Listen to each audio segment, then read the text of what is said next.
Ya, kita sudah sampai di segmen terakhir ya. Kita akan menuju ke Mbak Amalia kembali dari teman Ahok. Mbak Amalia, apa yang kemudian Anda ingin sampaikan di segmen terakhir ini?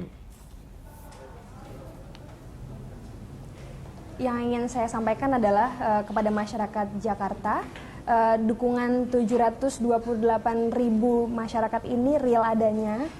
Dan ini 728.000 itu bukan angka yang kecil, ini angka yang cukup besar.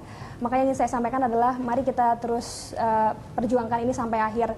Jangan sampai hanya karena ada kasakusuk partai dan lain sebagainya kita partisipasi kita turun seperti itu. Oke, nah itu berarti adalah salah satu bagi yang Itu mau aja, Mas. Bagi yang mau memberikan KTP-nya bisa tadi ya ke 150 posko dan juga ada 5 di booth di 5 mall. Nah tapi misalnya nih satu lagi Mbak Amelia, kalau memang tadi adalah apa sih kalau dikatakan harapan dan juga misalnya harus apa yang diperbaiki oleh Ahok jika memang terpilih menjadi Gubernur Jakarta untuk 2017-2022? Harapan saya sih semoga Pak Ahok semakin berutang budi ya sama masyarakat.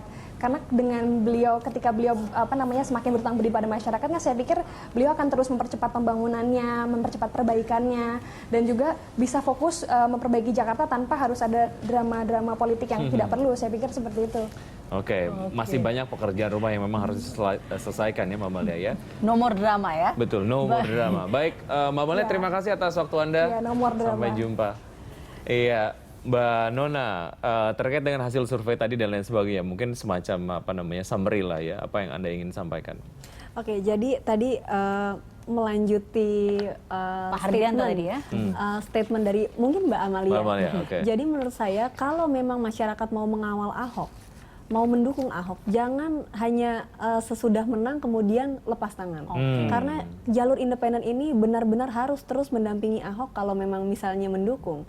Itu semenjak justru mulai starting point-nya justru saat Ahok menjabat sebagai gubernur kembali seperti itu. Kenapa seperti itu? Jadi ya jaga-jaga saja. Misalnya terjadi kisruh lagi atau bagaimana dengan DPRD, masyarakat harus berada di belakang Ahok. Oke. Dan juga nanti untuk setelah ada nama-nama calon gubernur nanti juga bisa dilihat apakah memang jalur independen itu menang atau jalur partai menang, itu bisa dilihat dari survei yang angka tokohnya lebih tinggi dari angka partai, elektabilitas partai, itu artinya memang dia memang jalur independen itu berhasil. Salah satu jalan yang berhasil. Betul. Oke, baik. Nah ini jadi kita juga mengatakan bahwa tadi dari Pak Haryanto juga bilang dan dari teman-teman Ahok memang melihat kinerja yang nyata dari Ahok sekarang ini adalah menjadi salah satu daya tarik ya juga ya Mbak Nona. Nah, apakah itu memang akan menjadi ini saatnya mungkin bagi Ahok juga menunjukkan kinerjanya hingga akhirnya 2017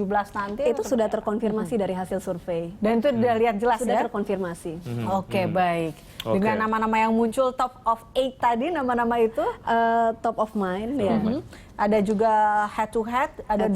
Ya, betul. Ini kalau kita lihat Ridwan Kamil, Yusril Iza Mahendra, Ahmad Dhani, dan Rano Karno yang kemudian memiliki popularitas yang cukup tinggi juga dibandingkan Ahok. Ini memang harus juga dilihat lagi untuk semakin banyak tokohnya, semakin banyak pula sehat juga persaingannya, semakin banyak program kerja yang ditawarkan, itu akan juga semakin dinamis dalam politik Indonesia. Dan terakhir adalah perang visi dan misi pastinya ya. Nah itu yang sebetulnya juga masyarakat akhirnya bisa lihat gitu ya, dan juga realisasinya. Dan yang penting juga track record-nya, karena memang kalau dilihat dari calon pemimpin dari kasus hukumnya, terjerat kasus korupsi apa tidak dan lain sebagainya, itu betul-betul harus dilihat.